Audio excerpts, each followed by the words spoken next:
Cosplay World! Today we're talking about carving wire and carving with wire. Now, you can get some interesting designs in the same way you would do jewelry or wire designs, except at larger scales. I'm not really a huge fan into actually taking a file and adding details, but as long as it's not a structurally relevant part, they can look wonderful, especially with specialty kind of accent pieces, especially if you're making details and extra pieces on the surface. A file is probably going to be your best bet for carving into it.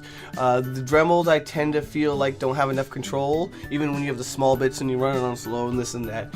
So I definitely rely on a file for those things. On the flip side, wires are actually excellent cutting tools. Now, if you've ever cut cheese, you'll have figured out that you can press a wire through material to cut through it cleanly. And you know what? If we run a circuit through it or electricity through it, it becomes hot and we get ourselves a hot wire cutter.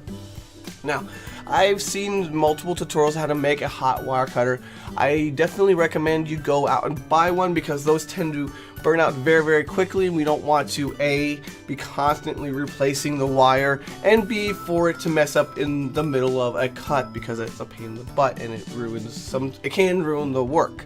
So I suggest you get yourself a nichrome wire cutter and begin experimenting with our lighter materials such as our foams or EVA mats, and even to some degree our light plastics. We can cut through some pretty cool intricate designs. I hope this helps you. Good times to all. Rah! Listen, I got cosplay tutorials, con coverage, and general cosplay fun. Why don't you stick around a bit?